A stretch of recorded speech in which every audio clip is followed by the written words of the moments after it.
They do have a timeout. Decide not to use it. Curry, way downtown. Bang! James on the drive.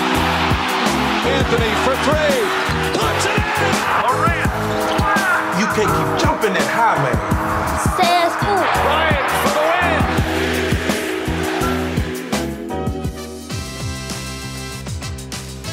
C'est bientôt Noël et on va pouvoir enfin se péter le bide. Jason Tatum et Jaylen Brown ont la dalle eux aussi et ils le prouvent sur le terrain depuis le début de la saison. Les deux stars forment un des meilleurs duos de la ligue. Brown Tatum, duo le plus complet de NBA, d'accord ou pas d'accord? Joel Embiid et James Harden sont deux joueurs hors du commun, mais pour l'instant leur association a encore du mal à convaincre sur le terrain. Sont-ils vraiment compatibles? C'est notre débat. Sensation à l'ouest, les Pelicans se sont premiers de la conf. Zion est énorme, Willie Green parfait en chef d'orchestre, mais est-ce que tout cela va vraiment durer? On en parle dans le Focus. Hype, épisode 10, saison 2.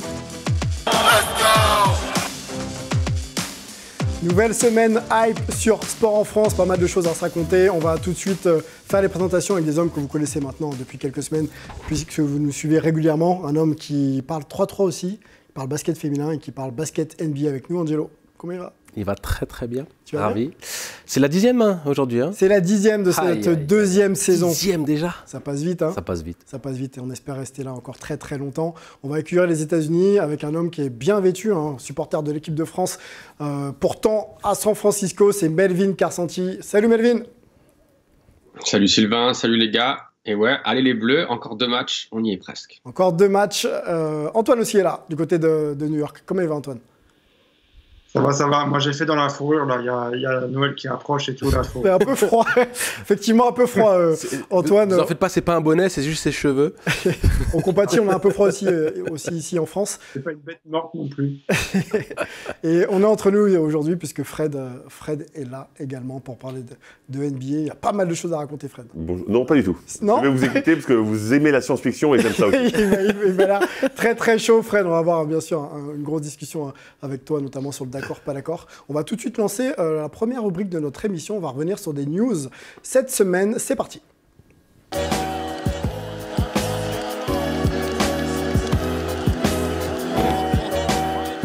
Allez, la première news, hype ou pas, on verra ça bien sûr ensemble, c'est Brittney Griner de retour aux États-Unis. Ça y est, la fin du cauchemar de l'internationale américaine qui jouait en WNBA s'est achevée. Elle est de retour du côté des États-Unis après avoir purgé plus de 9 mois en prison du côté de la Russie pour des problèmes de stupéfiants, on va dire, de drogue. D'huile de cannabis. D'huile de cannabis, pour être très très précis. Un échange de prisonniers a eu lieu entre Brittney Griner et Victor Bout pour permettre donc à Brittney de revenir sur le sol américain. Bonne nouvelle, hein, ça a été accueilli de plutôt de bonne facture de la part de la WNBA et de la NBA. On peut déjà présenter Brittney Griner pour ceux qui connaissent un petit peu moins. Donc c'est une joueuse de 32 ans, poste 5, 2m6, 93 kg, draftée en 2013 en première position par le Phoenix de Mercury. 9 saisons en WNBA, puis des stats en carrière très très élevées. Quasiment 18 points de moyenne, quasiment 8 rebonds et 2 passes. Il y a 2 titres aussi de championne olympique avec les États-Unis, donc une joueuse majeure, vraiment très importante effectivement pour la WNBA. Voilà, donc on va peut-être revenir sur les faits marquants de cette histoire pour qu'on puisse bien situer ce qui s'est passé et surtout en discuter ensemble. Par résumé, il y a 5 dates clés dans son histoire. Premièrement, sur le 17 février, Brittney Griner a été arrêtée à l'aéroport à Moscou en possession d'un liquide à base de cannabis. Donc, c'est la première date clé. Et quelques jours après, la Russie a envahi l'Ukraine. Donc, ces événements sont séparés, mais aussi liés encore. La deuxième date clé, sur le 30 mars, les joueuses du WNBA ont commencé de parler sur Brittney Griner et son situation. Elles ont cassé leur silence pour prendre le porte-parole pour libérer Brittney Griner.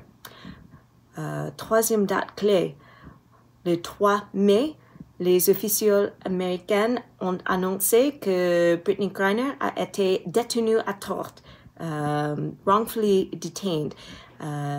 Ça veut dire c'est une statut différente, donc on peut travailler dans un moyen différent pour libérer cette joueuse du basket. Quatrième date clé, le 1er juillet, le processus de Brittney a commencé en la Russie avec son plainte sur le 7 juillet. Elle a plaidé coupable d'avoir le liquide à base du cannabis. C'est important parce qu'après son plainte coupable, on peut commencer le processus pour faire un échange des prisonniers. Donc, la 5e date clé, c'était le 8 décembre quand Brittney Griner a été libérée lors d'un échange des prisonniers. Les précisions de l'INSEE Sarah Krasnov, docteur en sport et diplomatie, vous l'avez compris, qui fait son accent. Qui fait un bel effort et parle en français. Exactement. Voilà. C'est comme toi. Elle a même étudié. Je suis surpris chaque fois que tu parles en français. Elle a même étudié en France. L'INSEE, on la remercie pour son temps. Libérée donc le 8 décembre dernier, donc c'est très récent pour Brittney Griner. On se tourne du côté d'Antoine. Cette nouvelle, comment elle a été perçue aux États-Unis, mais surtout avec toi, quelle a été un petit peu l'importance de la WNBA et puis le soutien aussi même des joueurs NBA pour cette libération? Oui, clairement, c'est le soutien des joueurs NBA et même de tout le monde sportif aux États-Unis qui a vraiment pesé. La WNBA garde quand même une audience assez restreinte. Le fait que tous les sportifs ont régulièrement un petit peu rappelé dans l'actualité, ont donné des déclarations, etc., de soutien, ça a permis justement de ne pas trop oublier son cas. Donc ça a joué un rôle majeur. Après, la réception de la nouvelle, malheureusement, elle a montré que les États-Unis, l'Amérique est encore divisée, ce qui est vraiment dommage, parce que là, on parle juste d'une citoyenne qui peut rentrer dans son pays après 1 an d'incarcération pour un petit peu de marijuana à l'aéroport. Bon, bref, c'était assez désolant de voir que ça a été politisé encore une fois et que ça a scindé encore l'Amérique. Mais on doit se réjouir, je pense, de la libération de quelqu'un qui peut rentrer chez elle.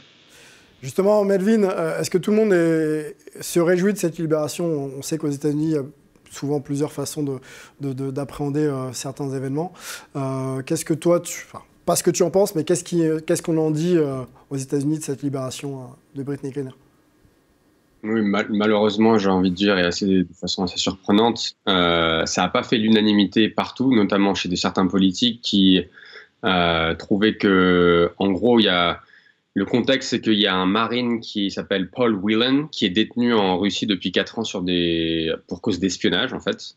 Et du coup, beaucoup ont décidé on dit que, en gros, les États-Unis auraient dû ramener ce Marine plutôt que de ramener Brittney Griner. Alors après, c'est une situation qui n'est pas comparable parce que la Russie ne voulait pas, c'était pas le même échange, donc c'est un raccourci qu'on ne peut pas vraiment faire. Et la situation de cette personne, Paul Whelan, est beaucoup plus complexe, donc c'est un peu dommage de voir que certains ont essayé, comme le disait Antoine, de récupérer ça sur un plan politique pour mettre un peu, en gros, dire que le gouvernement américain n'avait pas fait son boulot et qu'elle aurait dû ramener un Marine qui a servi son pays, etc. On continue avec toi, Melvin. Deuxième news est plutôt triste puisqu'on vient d'apprendre le décès de Paul Silas à l'âge de 79 ans, ancien joueur NBA et connu peut-être pour les plus jeunes d'entre nous ou d'entre vous comme coach et étant le premier coach de LeBron James quand LeBron James arrive en 2003 du côté des Cavs.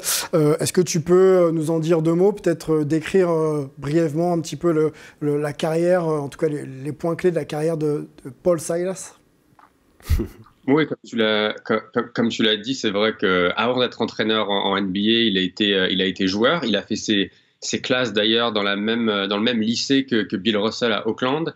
Et puis, il a été meilleur rebondeur NCAA en 1963, où il tournait quand même à 20 rebonds par match pour l'université de Creighton. Et après, il s'est fait drafter et il a passé 16 saisons en NBA.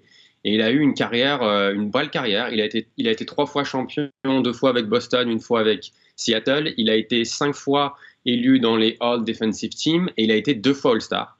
Et j'ai envie de dire que plus que le terrain, c'est quelqu'un qui fait l'unanimité en dehors du terrain. Il y a beaucoup d'entraîneurs qui ont tenu à lui rendre hommage, notamment Monty Williams et Steve Clifford, qui ont dit qu'il avait été vraiment très important pour leur carrière. C'est vraiment quelqu'un qui était un mentor dans l'univers NBA.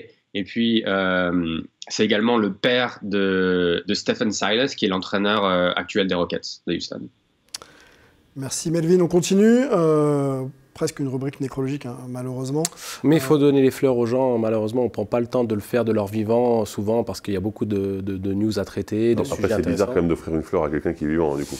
Ouais. Non, mais tu dis c'est bizarre, mais c'est pas si bizarre que ça, parce que je pense qu'on ne dit pas suffisamment aux gens qui nous entourent qu'on les aime, et on ne donne pas suffisamment de fleurs de leur vivant. Donc, je suis partisan de ça. Donc, il faut aussi prendre le temps de rendre hommage à ceux qui sont partis. Bien sûr. Et ben, on va continuer avec notre troisième news et rendre hommage, avoir un mot d'ailleurs pour notre confrère américain Grant Wall, décédé à Doha lors de la Coupe du Monde de foot qui a lieu actuellement, dans l'exercice de ses fonctions, puisqu'il couvrait le match Pays-Bas-Argentine. Et donc, il s'est éteint, Grant Wall.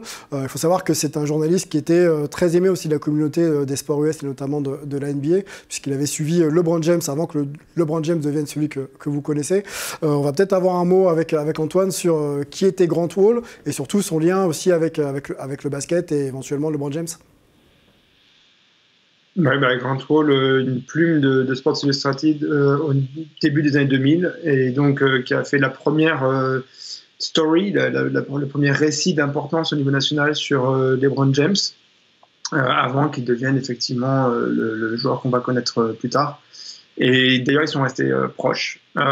C'est aussi quelqu'un qui, c'est surtout pour ça qu'il est connu derrière, qui a vraiment promu ce qu'on appelle le soccer ici, donc le foot aux États-Unis, grand défenseur de cette cause, a vraiment narré dans tous les sens ce sport ici. Et je tiens à rajouter quand même que sa mort se fait dans un contexte de suspicion assez fort, puisqu'il s'était fait remarquer au tout début de la Coupe du Monde pour avoir porté un t-shirt arc-en-ciel par rapport aux causes des droits homosexuels, donc notamment parce que son frère est homosexuel. Et que donc, j'espère qu'il va y avoir des suites assez fortes sur les conséquences de son décès. Sur les conditions. On va effectivement suivre ça. Il faut savoir que deux autres journalistes sont morts coup sur coup après le décès de Grant Wall, des décès assez suspicieux. Voilà. Soupçonné, on va dire ça comme ça. Suspicieux, on verra. Mais voilà, bon, finissons cette chronique en adressant nos condoléances, bien sûr, à la famille de Paul Silas et de Grant Wall. Et puis, on va enchaîner tout de suite avec le d'accord, pas d'accord.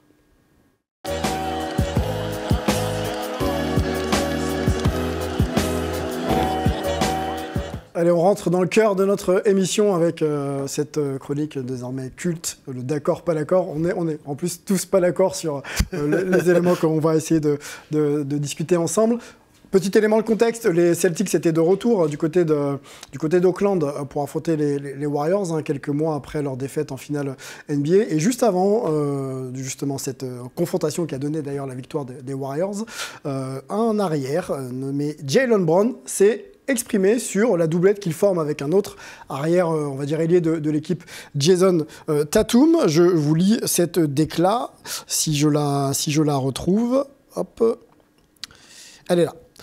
Je pense que nous et Jason Tatum, donc je pense que nous, JT et moi, sommes probablement les meilleurs joueurs des deux côtés du parquet de la Ligue. Quand on parle des deux côtés, c'est côté défense et côté attaque. Donc il se considère avec Jason Tatum comme étant le meilleur duo de défenseurs et two-way players en NBA. Mais je pense même qu'il se dissocie du duo, c'est-à-dire qu'il dit que c'est le meilleur duo, mais que même individuellement, si on les prenait au cas par cas, on va en discuter. Ce sont les deux meilleurs joueurs, tout simplement, les deux meilleurs two-way players de la Ligue. Ça, c'est un peu plus compliqué. Moi, je l'avais compris dans la globalité du duo, justement. Ouais, mais tu sais, le plus tu relis Alors, monsieur, je reprends tout de suite la main. Mais reprends. C'est très intéressant, mais on va en discuter ensemble. À cette déclaration, qui est d'accord avec Jaylen Brown ou pas? On va commencer par Fred. Est-ce que tu es d'accord avec lui? Évidemment. Ok. Antoine, est-ce que tu es d'accord avec la déclaration de Jaylen Brown? Non, pas d'accord. D'accord. Melvin, est-ce que tu es d'accord ou pas avec la déclaration de Jaylen Brown?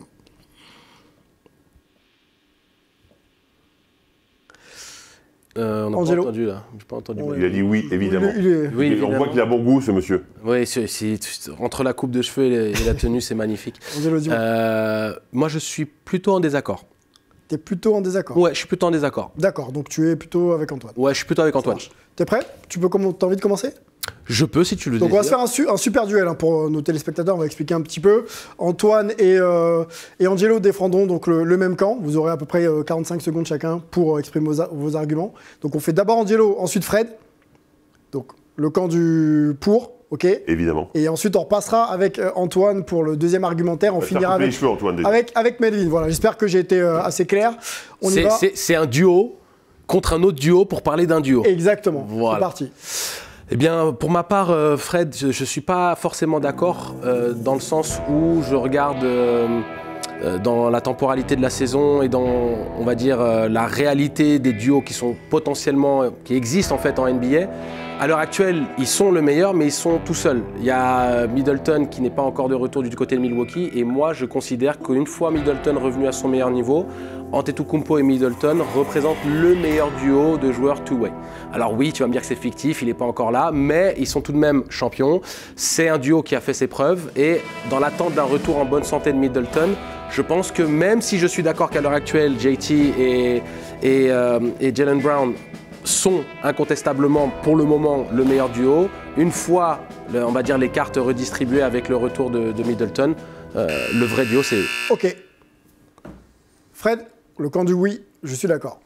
Alors je suis d'accord tout simplement parce que ça ne prête à aucune interprétation ce qu'il a dit. Il a dit nous sommes le meilleur duo de la ligue. Alors effectivement, comme je vous le disais tout à l'heure, vous aimez la science-fiction, je suis beaucoup plus terre à terre. Moi je vois ce qu'il en est et en plus ce qui me fait plaisir, je ne sais même pas pourquoi j'argumente. Parce qu'il vient de dire que j'avais raison. Parce qu'il a dit c'est le meilleur duo en attendant que Middleton revienne. Middleton, alors déjà il n'est pas revenu parce qu'on ne sait pas comment il sera quand il reviendra parce qu'il a été blessé. Il est revenu un tout petit peu et il est de nouveau blessé. Donc à voir déjà ce que ça fait. Mais est-ce qu'aux Bucks c'est bien Antetokounmpo et Middleton le duo ou c'est Brook Lopez qui est le Robin de son Batman? J'aurais mis Robin avant Brook Lopez. On laisse finir. Donc tout simplement, alors Brook Lopez, juste pour information, dans les deux qui risquent d'être deployed. On va en parler de Brook Lopez, c'est un profil effectivement peut-être sous-coté sur le plan défensif. Antoine, aide ton ami Angelo à argumenter contre la phrase de Jaylen Brown. Bon, alors, je sais déjà que Melvin va me dire que c'est pas les... C'est aujourd'hui, c'est pas ce qui s'est passé il y a 6 mois, mais il y a 6 mois, on a quand même vu qu'il y avait des soucis du côté Tatum notamment, même si Brown a élevé son niveau pour compenser. Mais pour moi, du coup, effectivement, je rejoins Angelo, quoi. Quand on voit débarquer Middleton et Giannis, quand on a vu ce qu'ils ont fait en finale en 2021,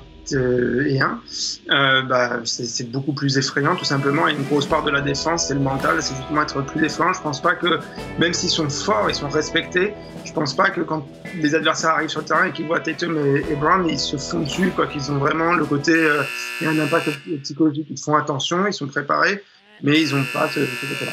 Merci surtout beaucoup. que lui n'a pas été coupé, hein, comme Angelo m'a coupé. Vous avez que 45 secondes cette semaine, on a réduit un petit peu le temps, on aurait dû vous prévenir. Melvin, tu as pu entendre un petit peu tout le monde, tu passes en dernier, je pense que tu dois être prêt, on t'écoute. Non, mais j'ai entendu beaucoup de vide de la part d'Angelo et d'Antoine. On parle que de la défense, on parle pas de l'attaque. Moi, j'ai envie de dire que c'est deux joueurs qui ont passé un palier des deux côtés du terrain. Et ça vient avant tout, je pense, de l'impact de Ime Udoka et de Marcus Smart sur l'état d'esprit qu'il faut avoir pour faire partie des meilleurs joueurs de la ligue. En défense, notamment, on voit un Tatum qui est de plus en plus affamé à vouloir défendre le meilleur joueur adverse. Il se cache pas, on l'a vu sur Luka, on l'a vu sur Steph samedi, on le voit sur d'autres joueurs. Brown, c'est la même chose. Alors évidemment, ils n'auront jamais l'impact d'un Giannis en défense, mais ils font partie vraiment des chiens de garde et des meilleurs défenseurs actuels de la ligue sur les postes, j'ai envie de dire 1 à 3, 4. Et offensivement, on sait que ce sont deux scoreurs, mais là aussi, ils ont passé un palier et c'est devenu vraiment des créateurs pour toute l'équipe. Les deux sont dans le top 15 des scoreurs, c'est pas le cas de vos joueurs. Les deux, c'est-à-dire Tatum et Brown sont dans le top 15 des scoreurs de NBA, parce que c'est vrai qu'on a parlé beaucoup de défense, mais pas beaucoup d'attaque.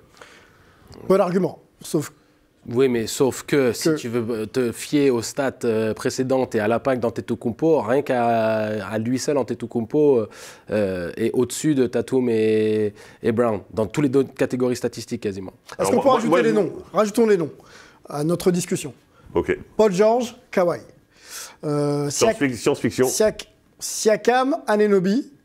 Et j'ai peut-être même envie de vous dire... Adebayo Butler. Oui. Adebayo Butler. Je vais prendre point par point. Le premier, Kawhi PG. Oui. Kawhi, on ne sait pas quel niveau il peut afficher. Alors, il vient de sortir d'un bon match, oui. Défensif? On ne sait pas quel niveau Kawhi peut afficher sur le plan défensif. Rappelle-toi la question, c'est two-way. Donc, offensivement, il a 11 points de moyenne, je crois, Kawhi, à l'heure actuelle. Donc, concrètement, on est loin du Kawhi qu'on a connu. Attends. On voit les stats d'ailleurs. Merci. Tu vois, 13 points de moyenne. Est-ce que tu peux considérer qu'un mec qui a 13 points de moyenne puisse être un excellent two-way? Kawhi longtemps blessé. Kawhi a plus de 10 saisons NBA. Restriction de minutes. Restriction de minutes. Est-ce qu'on sait dire, Fred, ce que Kawhi peut faire en attaque? Non, mais est-ce que tu sais le dire, toi? Je pense qu'il est capable effectivement d'être bien plus... Est-ce que tu sais comment il va revenir après une année de blessé? Est-ce que tu sais à quel niveau il va revenir? Parce que moi, je ne le sais pas. Et apparemment, je pense que chez les Clippers non plus. Pas exactement, en tous les cas. Oui, on imagine que s'il revient à son meilleur niveau, là, il n'y aura même plus de débat. Évidemment qu'il va rentrer dans la discussion et peut-être même qu'il sera au-dessus. Sauf que moi, j'ai aucune certitude. Non, mais pour ce binôme-là, je suis comme Fred. Pour ce binôme-là, je ne crois pas du tout dans la fiabilité, le comeback automatique d'un Kawhi. Un petit peu dans le même débat qu'on a vu avec Anthony Davis. Moi, ce qu'est en train de montrer Kawhi depuis maintenant 2-3 ans, c'est juste messieurs, pas rassurant. J'ai un peu de mal avec notre analyse un peu conjoncturelle des profils qu'on étudie en ce moment. Je me dis que sur 5, 6, 7, 8 saisons NBA, on est quand même en mesure d'évaluer les capacités défensives et offensives. Pas d'un retour de blessure. Pas d'un retour de blessure aussi grave de Kawhi. Quand il parle de Middleton, on peut beaucoup plus l'estimer parce que c'est des petites blessures, c'est pas une année de blessure et chaque fois qu'il revient. Il y a des vrais doutes sur la santé de Kawhi et sa capacité à redevenir lui-même. Concrètement, évidemment. Clairement. Pour le coup, oui. Ok, les Américains, ils en pensent quoi? Antoine, dis-moi. J'ai rien à rajouter. Je suis absolument d'accord sur ce duo-là. Kawhi, le point d'interrogation est malheureusement beaucoup trop gros, quoi. Ok. Melvin? Moi, j'ai envie de dire que si on va dans ton sens, Sylvain, à se dire, ok, Kawhi revient de blessure, il est à son niveau, et on peut faire même si je suis d'accord avec tout le monde sur le plateau, je pense que même avec ce duo-là, pour moi, Brown et Tatum sont plus forts que Paul George cette année. Et après, un Kawhi, s'il est à son niveau, c'est comme Giannis Middleton, c'est-à-dire que tu as un gars qui peut être à un niveau de MVP, il faut encore qu'il le montre cette saison, mais pour moi, si on prend le duo en entier, pour moi, je mets toujours Brown et Tatum au-dessus. On va afficher les stats, si Lucien veut bien nous les montrer, les stats de Tatum et de Brown. Il y a 27 et 26 matchs joués, donc quasiment l'intégralité du début de saison pour les deux. Quasiment 30 points pour Tatum, 26,6 pour Brown. Au niveau des rebonds, c'est un peu plus élevé pour Tatum avec 8 et 7 pour Brown. Et les passes, quasiment équivalent, 4 et 3,5. Et c'est surtout le duo le plus équilibré pour moi. Parce que là, il y a un vrai 1 et 1,5. Mais quand on parle de Giannis et de Middleton, je suis désolé, il y a un 1 et un 2. C'est pas tout à fait pareil en termes d'équilibre. Ok, alors, je te rejoins dans... Sur les statistiques, c'est obvious. Hein. Et puis même dans on va dire dans le vrai impact dans le leadership, tu peux dire que le 1 et le 2 sont identifiés du côté des Bucks. Mais je vais nuancer ça en te disant, quand il est question de finir les matchs, c'est pas Antetokounmpo à qui on donne la balle, c'est à Middleton. C'est Antetokounmpo qu'on compte pour faire le gros du boulot, mais quand il est question de terminer, parce que sur la ligne des lancers francs, la fiabilité c'est Middleton, sur la création individuelle et la capacité à prendre les tirs.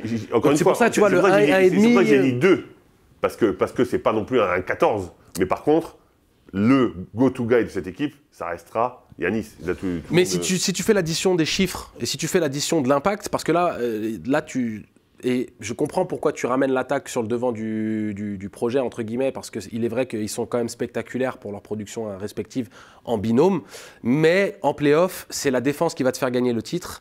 Et dans l'impact défensif que tu puisses avoir avec un duo Middleton, Antetokounmpo bien soutenu par Brook Lopez et Jrue Holiday, tu as quand même ce duo-là qui va montrer la voie et pour moi, à l'heure actuelle, montre plus de fiabilité dans les résultats que le duo... Cette année, parce que concrètement, ils ont été tellement forts en attaque au début qu'ils ont moins défendu. Il ne faut pas oublier qu'il n'y a pas Robert Williams, qui est quand même le régulateur de la défense. Mettons Melvin dans la discussion. Je pense qu'il a pas mal de points à évoquer.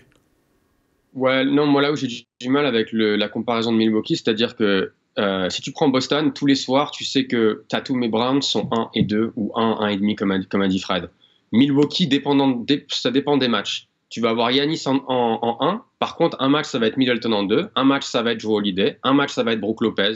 Donc pour moi, si tu me prends vraiment les duos, pour moi, il n'y a pas la comparaison, elle n'y est pas. Ou encore, si on fait un duo j'ai envie de dire, de jeux vidéo ou de carrière, oui, mais au jour d'aujourd'hui, je mettrais plus Giannis et Jrue en 1 et 2 plutôt que Giannis et Middleton. On reste avec toi, Melvin. On préparait l'émission ensemble encore hier et tu m'as cité deux noms, Pascal Siakam et Anunoby, donc deux joueurs évoluant du côté des Raptors. Bon, ils sont clairement en dessous des noms qu'on vient d'évoquer, mais en quoi tu le vois peut-être être en mesure de se mêler à une discussion de meilleur two-way en NBA? Bah ça, je pense que c'est un duo qui est... Parce qu'on n'a pas dit un truc sur Brown et Tatum, c'est qu'ils ont... Tatum a 24 ans et Brown a 26 ans. Donc ça veut dire qu'ils sont même pas encore dans leur prime, comme on dit. Et pour Siakam et Anunoby, c'est un peu pareil. Alors Siakam est un joueur qui a prouvé sa valeur en NBA. Il a été All-Star, il a été All-NBA. Champion NBA en 2019 contre les Warriors. Il fait un super début de saison malgré sa blessure. Et Anunoby, il a toujours été connu comme un des meilleurs jeunes défenseurs de la ligue. Là, il commence vraiment à se mettre même dans la conversation du défenseur de l'année. En attaque, c'est pas encore ça pour Anunoby. On espère qu'il va vraiment franchir un palier depuis maintenant 2 ans. C'est pas encore le cas, mais il est sur la trajectoire. Ils sont tous les deux sur la trajectoire de devenir un duo vraiment important si on regarde vraiment les two-way players. Fred, Adebayo et Jimmy Butler. C'est difficile quand on... Où est-ce qu'on peut les ranker? Admettons que Butler soit le numéro 1 de Miami, d'accord? Il est 35e scoreur de NBA. Bah déjà, ils sont plus dans le débat pour moi. Ils sont beaucoup trop loin. Et Bam Adebayo, 42e. Alors encore une fois, Bam Adebayo, il peut être dans la discussion de meilleur défenseur. Moi, je ne pense pas que Jimmy Butler soit meilleur défenseur, ou s'il l'est pas énormément par rapport à Jason Tatum et Brown. Donc, tu as un mec qui, offensivement, est 42e meilleur scoreur. Mais c'est l'attaque, le problème, là. Et qui défend. Non, c'est l'attaque, c'est pas la défense. Pour moi, c'est un temps en dessous, automatiquement, ce duo. LeBron James, Anthony Davis, Steph Curry, Klay Thompson, moi, des noms comme ça. Non, mais tu peux pas... LeBron James et Davis sont les deux dans le top 15 des scoreurs aussi. Sauf que LeBron James, on a clairement vu qu'il avait levé le pied défensivement. Non, le problème, c'est que tu as une vraie carence en comparaison aux autres binômes que tu as mentionnés. Pour Miami, la carence, elle est vraiment en attaque. En défense, tu peux les mettre même dans le top 1. Tu peux même virtuellement le faire. Ou alors, tu peux trouver d'autres binômes, mais ils sont dans le haut du panier. Mais en attaque, comme l'a mentionné Fred, ça devient trop compliqué pour les mettre dans la même catégorie qu'est Tatum et consorts. Je vais quand même dire, Mélo, le problème par rapport à Middleton, c'est qu'on a la chance maintenant d'avoir le temps. C'est-à-dire que attendons jusqu'à la fin de la saison régulière et voir dans quel état il sera les playoffs venus. Il n'a que 5 matchs joués à son compteur. Voilà. Voyons voir sur les 10-15 derniers matchs de la saison régulière. Je suis complètement d'accord avec ce que tu dis, mais sauf qu'on a posé la question à Brown maintenant. Mais on verra ce qu'il dit. Peut-être que, et nous aussi, on changera d'avis à la fin de saison parce que Middleton sera revenu, parce qu'il sera effectivement le numéro 2 sans contestation des Bucks et que ce duo sera incroyable. Sauf qu'à l'instant T, je pense que si on lui pose la question et si on nous pose la question... C'est pour répondre pour maintenant. Mais de toute façon, c'est dans l'argumentaire que j'ai dit, c'est pour ça que je dis que je suis plutôt en désaccord parce que factuellement, tout de suite, oui, mais moi, je me projette sur la fin de saison en pensant que si Middleton revient bien, ce serait lui le meilleur duo. On ne va pas contredire nos amis journalistes, confrères journalistes, mais la question arrive un peu tôt quand même dans le début de saison. Ça, c'est la NBA, ils ont besoin de faire parler, ils ont besoin de lancer un petit peu des débats comme on vient d'en avoir un. Et tu vois, ça a fonctionné parce qu'on a réussi à avoir un débat dessus et on n'est pas d'accord en plus. Ça a tellement fonctionné que les Celtics se sont inclinés quasiment, 2 fois de suite depuis cette déclaration. Une fois aux Lakers et la deuxième aux Clippers. Voilà. Donc c'était plutôt bien pensé comme déclaration de Jaylen Brown. On va continuer à discuter dans le débat de la semaine. On n'a pas cité James Harden et Joel Embiid parmi le duo de two-way players. Mais on va parler de ces deux joueurs dans le débat de la semaine ensemble.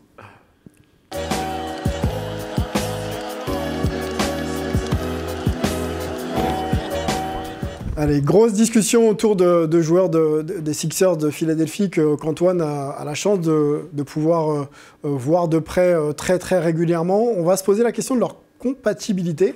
James Harden, un joueur qu'on a connu du côté d'OKC il y a quelques années, ensuite ses belles années du côté de Houston pour atterrir ensuite du côté des Nets de Brooklyn, et donc échangé en milieu de saison dernière, même de début de saison dernière, pour arriver du côté des Sixers pour faire un duo avec Joel Embiid, un duo qu'on nommait peut-être comme un peu celui que pouvait composer Shaq avec le regretté Kobe il y a quelques saisons.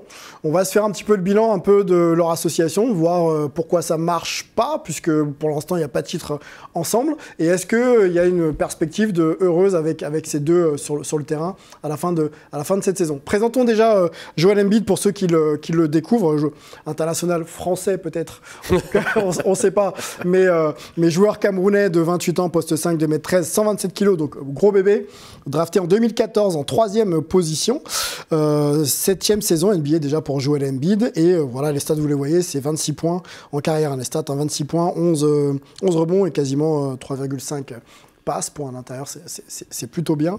Et allons sur James Harden tout de suite pour représenter donc le joueur que vous connaissez peut-être un peu plus, 33 ans, poste 1-2, 1m96, 99 kg, drafté en 2009, 3e, 14e saison pour James Harden et quasiment 25 points, 6 rebonds et quasiment 7 passes en carrière. Donc c'est très très solide. Les deux joueurs évoluent ensemble.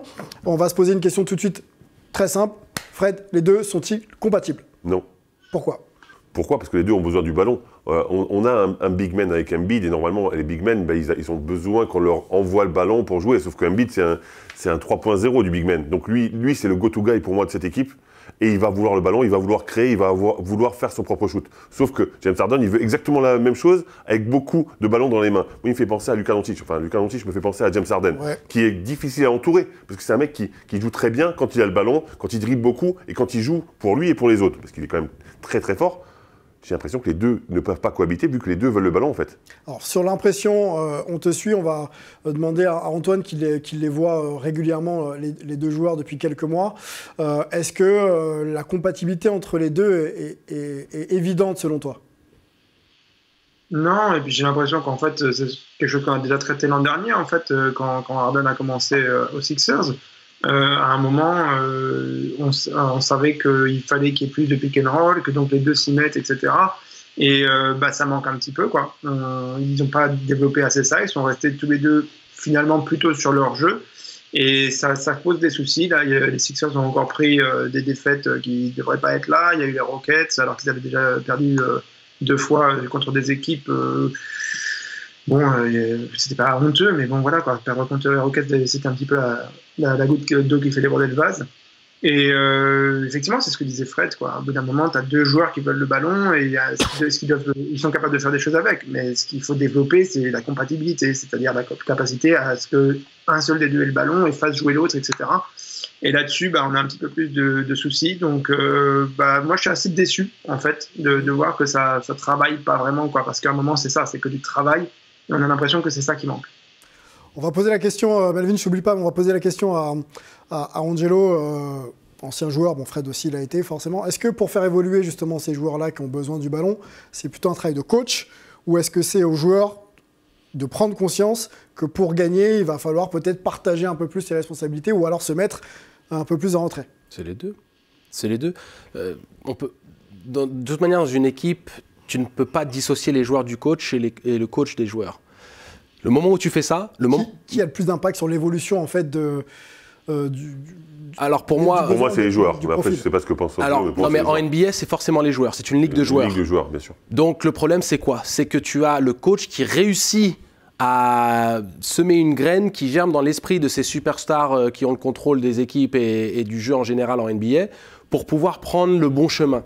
Et le bon chemin, Fred dit, James Harden, c'est difficile de l'entourer. En fait, c'est hyper simple de l'entourer, James Harden. Mais le problème, c'est que Joel Embiid n'est pas en capacité, ou en tout cas n'a pas la volonté de jouer tel que les intérieurs qui brillent aux côtés de James Harden jouent. C'est-à-dire des joueurs qui font du pick, du roll et qui vont au cercle. Parce que c'est pas un finisseur.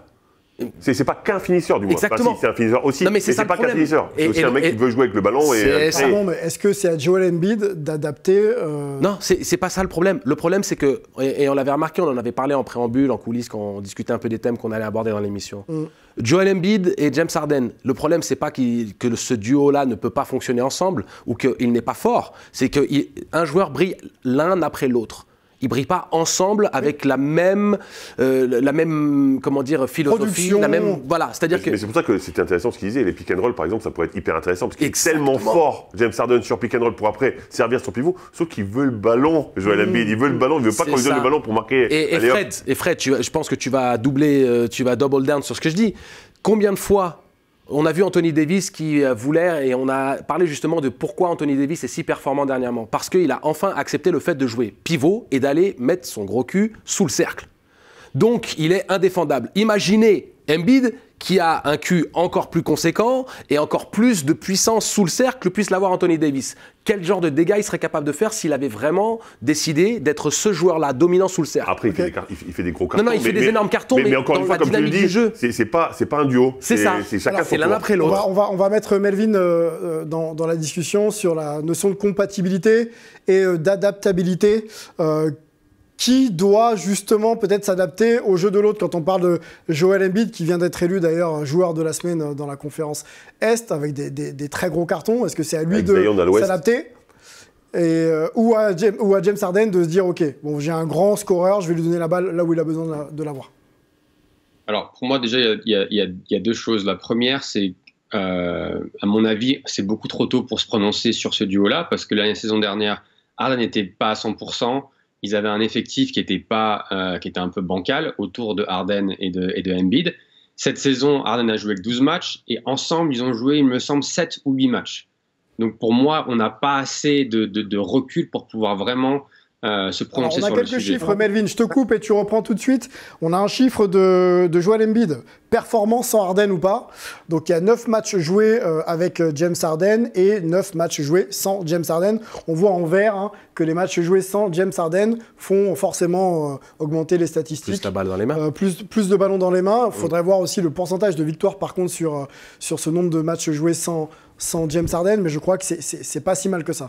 On t'écoute, Melvin. Oui, après, sur ta deuxième question sur qui doit s'adapter, oui. La réponse est claire, c'est James Harden, parce que Philadelphie, c'est l'équipe de Joel Embiid. Et Harden, je pense qu'il doit trouver un meilleur équilibre quand il joue le pick and roll. Alors, petite parenthèse, la saison dernière, le pick and roll Harden-Embiid, c'était le two-way game qui était le plus efficace en NBA. Malgré ça, on sent qu'il y a toujours un peu de difficulté à savoir quand Harden a un grand qui switch sur lui sur le pick and roll, il a envie de repartir dans la Harden de Houston avec 50 000 dribbles entre les jambes pour pouvoir prendre un step back. Quand tu as Embiid qui seal son joueur sous le cercle, tu dois lui filer le ballon. Je veux dire, c'est aussi simple que ça. Donc il faut qu'il trouve cet équilibre-là. Comme l'a dit Fred, ils veulent tous les deux avoir la balle. Donc la question devient, est-ce que Harden peut être vraiment un meneur plus, j'ai envie de dire, gestionnaire qui peut juste être le deuxième marqueur ou pas. Et je pense que ça va être une question d'état d'esprit. Je pense que Joel Embiid doit aussi avoir un autre état d'esprit parce que je pense qu'il est assez focus sur ses performances individuelles. Et je peux faire à nouveau le parallèle avec Tatum et Brown. Je pense qu'il a fallu que Tatum et Brown pensent d'abord au collectif et la façon dont ils peuvent jouer dans ce collectif pour arriver où ils en sont aujourd'hui. Et je pense que pour Embiid, c'est la même chose et je pense qu'il n'en est pas encore là. Alors les deux sont réunis depuis peu, effectivement. Melvin, je te rejoins, patience pour ces deux joueurs. Harden revient d'une longue blessure. Là, il commence réellement sa saison depuis quelques jours. Par contre, la pression quand même sur la franchise des Sixers est importante. Et cette franchise a des objectifs, a des ambitions assez élevées, au moins finale de conf, si ce n'est plus. Est-ce qu'on n'est pas déjà un peu pressé de voir ce duo exceller et d'amener justement les Sixers tout en haut de la hiérarchie de la NBA? Mais en fait, le problème, c'est après trust the process, où on a vraiment pris notre temps du côté des Sixers pour essayer de monter un truc et tout ça, maintenant ils sont pressés, bien sûr. Ils ont besoin de gagner, ils ont besoin de prouver des choses. Donc Rivers a besoin de gagner des matchs. Est-ce que c'est la dernière saison, justement, où on peut faire confiance à ce duo déjà? Alors, honnêtement, c'est difficile à dire comme ça, mais moi, je serais président de cette équipe, je dirais on arrête les frais. Je tenterai autre chose. Encore une fois, moi, au-delà de cette saison. Au-delà de cette saison, bien sûr. Moi, je finirai cette saison et je tenterai le coup. Parce qu'effectivement, on ne leur laisse pas le temps. Il faut développer, etc. pour voir s'il y a moyen de trouver une alchimie entre les deux. Sauf que si au-delà de cette saison, il n'y a pas d'alchimie qui est trouvée. Toi, tu casses le projet. Ah, c'est fini. Il y a un moment, ils n'ont pas le temps. Ils n'ont plus le temps. Ils trust the process, c'est fini. Okay. Maintenant, c'est trust the victory. Ok, ça marche. Mais ils ont autant de responsabilités l'un que l'autre, hein, Harden et Embiid. Tu continues avec eux au-delà de cette saison si ça ne fait pas finale de conf. Alors, moi, je suis de toute façon, avec mon Sply Bro, on est toujours très alignés, lui et moi, dans notre réflexion. Ce duo-là, tu ne peux pas vraiment savoir ce qu'il peut te donner tant que tu ne lui donnes pas le temps de démontrer par A plus B que ça peut marcher ou pas. C'est pas avec des brides par-ci par-là. Quand on parle de temps, c'est combien? Mais de temps, ça veut dire que les deux soient en bonne santé et que les deux soient sur. D'accord, mais au-delà de cette saison, tu continues avec eux. Si ça fonctionne pas. Si tu vois que ça s'est joué à des détails en play-off avec la construction d'équipe actuelle, tu peux te dire qu'avec de la même manière que Boston a évolué et passé un palier. Tu peux te dire que cette équipe-là, parce qu'ils ont le talent, hein, c'est de salopards. Il y a Melvin qui veut rentrer dans la discussion. Ils ont le talent. Hein. Melvin. Ouais, non, c'est vrai que la comparaison avec Boston, il faut qu'on se rappelle que l'année dernière, Boston, avant janvier, encore une fois, on se disait, il faut envoyer Brown quelque part d'autre parce que ça ne marche pas avec Tatum. Et 1 an après ou 6 mois après, ils sont en finale NBA et maintenant, c'est la meilleure équipe de la Ligue. Moi, je vais être beaucoup plus terre à terre sur ta question de est-ce que c'est la dernière chance ou est-ce qu'il faut les séparer après cette saison. Pour moi, la réponse, c'est non, pour des raisons contractuelles. C'est-à-dire que James Harden a signé un contrat de 1 an plus 1 an avec, il a une player option la saison prochaine. Parce qu'il a signé ce type de contrat, il a un droit de veto sur tous les trades. Donc, s'il n'est pas d'accord sur un trade, il peut dire « Je suis désolé, non, ça ne marche pas pour moi ». Il a aussi un contrat qui est au niveau de son montant extrêmement, comme on dit, cap-friendly. C'est-à-dire que avoir ce jour-là à ce prix-là dans la NBA d'aujourd'hui, c'est bénéfique pour les Sixers. Donc, juste pour ça, pour moi, on n'aura pas de trade de James Harden avant la fin de la saison prochaine, sauf s'il y a vraiment un gros problème. Mais rien que pour ça, ça va être très compliqué. Je pense que pour Daryl Morey, avoir Harden à ce prix-là, c'est vraiment très bien. Moi, j'ai une question pour Antoine. Vas-y. Antoine, toi qui peux observer, nous on regarde les matchs sur NBA League Pass, mais toi qui peux observer, tu sais, de l'intérieur de la salle et autres, ou sur Beansport, c'est vrai. Excuse-moi, j'ai pas Bean. Je reproche souvent à Joel Embiid son langage corporel et le fait qu'il ne montre pas forcément l'exemple tel qu'il devrait le faire en tant que leader. Il a ces moments d'abandon, tu sais, où tu vois que la frustration prend le dessus ou qu'il ne fait pas l'effort de vraiment ramener les fesses en défense. Il reste longtemps au sol, il met 1 heure à se relever. Tous ces trucs-là. Et comme je disais à Sylvain, je pense que les deux ont leur responsabilité. Ce qu'a mentionné Melo, que Harden doit s'adapter et dire « je suis le numéro 2 ». Il y a Batman, moi je suis Robin, mais j'ai toute mon importance dans la quête d'un titre. Mais que Batman soit aussi un bon leader en disant je vais faire tout ce qui est en mon possible pour gagner ce titre. Toi qui es au contact de cette équipe, qu'est-ce que tu vois? Qu'est-ce que dégage Joel Embiid? Est-ce qu'il te donne confiance dans sa capacité de le faire? Ou tu as quand même des gros doutes sur le fait que ces deux-là, humainement, psychologiquement, seront aptes à faire le nécessaire tel que Tatum et Brown ont réussi à trouver la solution? Vu la longueur d'Angelo, la réponse de la question d'Angelo, la réponse doit être rapide. Oui, merci beaucoup, c'est sympa. En plus, si tu rajoutes quelques secondes, Sylvain. Mais alors, le problème, je pense, de Joel, c'est que c'est quand même quelqu'un qui est très, très, très centré sur lui-même. En fait, c'est le défaut de sa qualité, quoi. C'est que il a du mal, je pense, vraiment à intégrer justement tout l'aspect collectif, le fait comment James aussi et moi, on doit briller ensemble, etc. Je pense que c'est pas quelque chose qu'il arrive vraiment, vraiment à sentir. Donc, il est capable de très grosses pertes individuelles, de mettre l'équipe sur son dos, mais de briller collectivement, d'associer un duo, etc. C'est beaucoup plus compliqué pour lui. Donc là, c'est plus une histoire de maturité. On sait qu'il a eu un enfant l'an dernier, etc. Il y a peut-être un processus humain qui va un petit peu plus se mettre en place de son côté. Mais effectivement, c'est ce qui lui manque, c'est que là, il voit vraiment les choses pas plus loin que le bout de son nez un petit peu. Quoi. Quel est le leader de cette franchise, hein? C'est peut-être aussi la question qu'on peut se poser. Alors bien sûr, Joel Embiid, gros contrat signé avant, mais dans l'expression un petit peu de celui qui peut amener l'équipe au succès, on peut peut-être se poser la question de qui peut vraiment porter le projet Sixers sur ses épaules, Harden ou Embiid. On ne va pas répondre maintenant, mais on va essayer de suivre bien sûr l'évolution de ces deux stars. On va parler par contre d'une franchise qui, elle, fait que grimper et même s'envoler. C'est les Pelicans dans la conférence Ouest.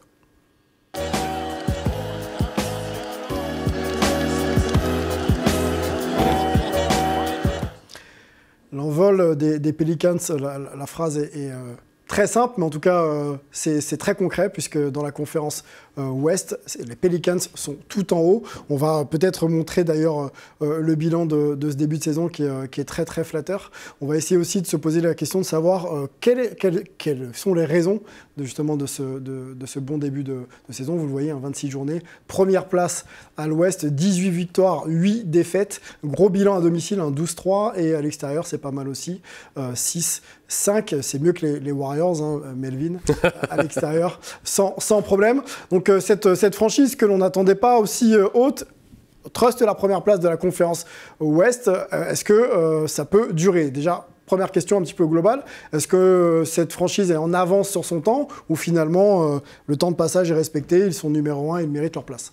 Honnêtement, c'est difficile à déterminer. Moi, j'ai l'impression qu'ils sont un peu en avance, parce qu'on n'avait pas l'impression qu'ils pourraient exploser aussi vite, mais quand tu vois l'effectif qu'ils ont, bah, c'est déjà incroyable. L'ajout de McCollum, je trouve qu'il a été juste magnifique, parce que justement, c'est un joueur assez fantastique. À l'intérieur, tu as du solide, tu as du costaud, tu as des joueurs qui sont capables de créer, et bien sûr, Zion, il fait la différence. Quand Zion est en bonne santé, il prouve à tout le monde que ce joueur est juste inarrêtable. Meilleur joueur de la semaine.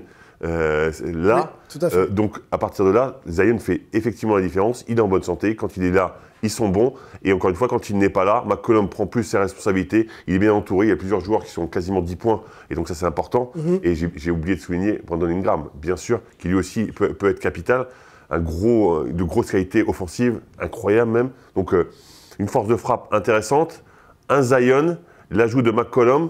Bah finalement, c'est pas si illogique que ça. C'est peut-être un peu tôt pour qu'il soit premier, mais c'est quand même une belle équipe. Une équipe qui vient de battre 2 fois de suite les Suns, l'équipe préférée de Fred. Allez revoir l'émission de la semaine dernière. Voilà, ils ont une équipe aux Suns apparemment, ils ont quelques joueurs. Hein, depuis Babac, moi je suis pas. Un shooter, Devin Booker, qui fait les joies de cette équipe.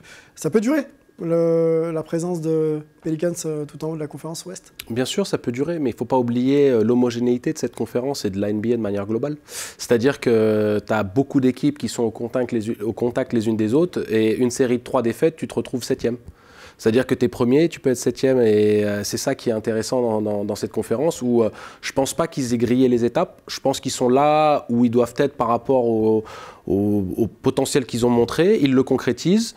Il y a des choses qui se passent, il y a une harmonie, une alchimie, il y a Zion qui était l'élément clé, hein, dont on avait toujours dit, dont moi, ma grande frustration avec lui, c'était son manque de professionnalisme, je trouvais, vis-à-vis de l'entretien de son corps et de son surpoids. Maintenant, il est saillant, il est galbé, il est en forme. Allons tout de suite sur Zion, peut-être. Donc ça fait la différence. Il nous reste quelques minutes. Le joueur hype, qui à son arrivée en NBA en 2020 déjà.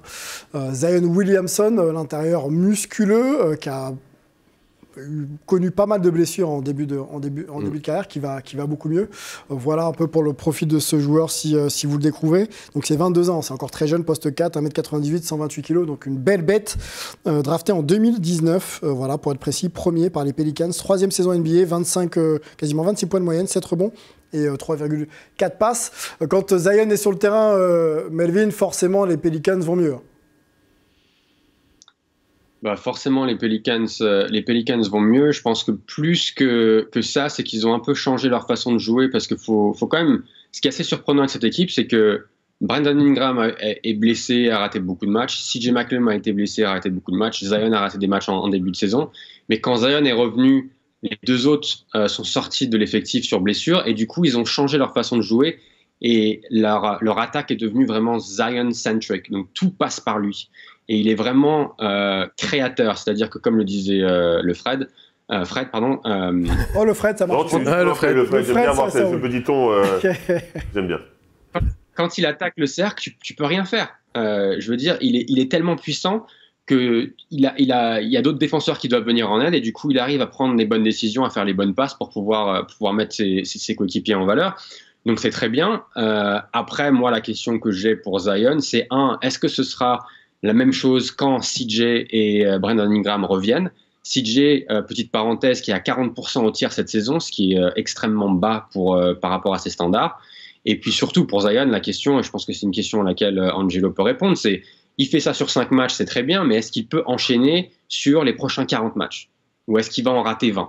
Et pour moi, c'est ça la grosse question pour les Pels. Il va falloir être patient et voir effectivement la forme de Zion. Mais on s'en fout, il y a Alvarado. Je pense qu'il il met 38 points contre Denver, le mec, incroyable. Moi, je voudrais qu'on parle du coach Willie Green avec toi, Melvin, pour conclure sur ce focus Pelicans. Willie Green, assistant de Steve Kerr, qui a gagné des titres donc avec les Warriors récemment, qui a sa première expérience de head coach avec les Pelicans, qui se passe plutôt bien. Quelle est la méthode de Willie Green? Est-ce que c'est un coach un peu mentor ou est-ce qu'il a déjà un impact sur les plays offensifs et défensifs et du coup, il fait progresser aussi ses joueurs sur le plan technique?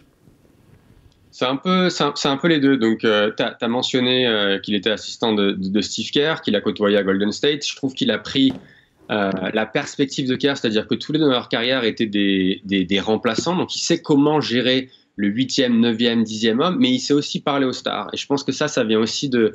je crois qu'il a passé 2 saisons à Phoenix. Et c'est vraiment un peu à l'image de Monty Williams, un coach qui est proche de ses joueurs.